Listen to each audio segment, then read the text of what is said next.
I'm a busy engine, puffed Henry. Goods arrive night and day at the docks. Sometimes Henry and the other engines work so hard that their axles ache. Sir Topham Hatt brought in a new engine to help with the heavy workload. He was long and had 10 drive wheels. He looked very strong. This is Murdoch. He's going to be pulling freight on the main line. Ahoy, matey! Shouted Salty. Welcome, Murdoch, called Harvey. You're the biggest engine I've ever seen, cried Thomas. You're a chatty lot, Murdoch said quietly. Soon Murdoch was coupled to a long, long line of heavy freight cars. His boiler strained, his wheels started to turn, and the mighty engine chuffed away. Murdoch longed for some peace and quiet. But everywhere he went, it was noisy and crowded.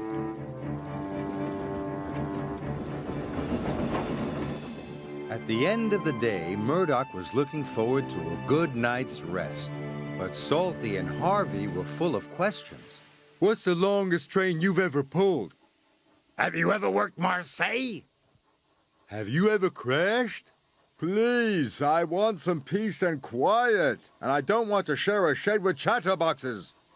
No need to be rude, huffed Harvey. Hey, we're only being friendly, matey. The next morning, Murdoch collected another long, heavy train.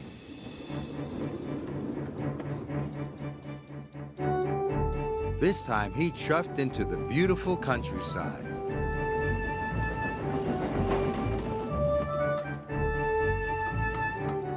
It was splendid. At last, he had some peace and quiet.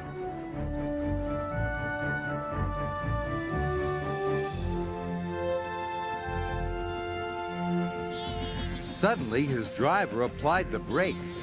There were sheep on the tracks. The sheep escaped from that field, said the driver, through that broken fence. The driver and the fireman tried to chase the sheep back. First this way, and then that way. They tried everything, but nothing worked. We'll never move these sheep by ourselves, complained the fireman. I'll go and phone for help, sighed the driver. Murdoch was very unhappy. The noisy sheep were spoiling his peace and quiet. Sir Topham Hatt was enjoying afternoon tea when he got the call. Sheep? He exclaimed loudly. I'll send Toby with the farmer immediately. The sheep were becoming noisier and noisier. Please stop, groaned Murdoch. I'd rather be back with the chatterbox engines. Just then, Toby chuffed into view. Toby, exclaimed Murdoch. We're certainly glad to see you. Before long, the farmer and his dog went to work.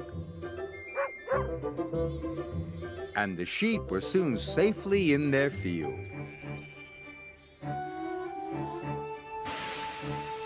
And Murdoch was on his way again.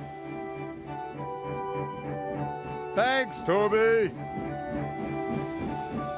That evening, Murdoch parked between Harvey and Salty. But Murdoch spoke first.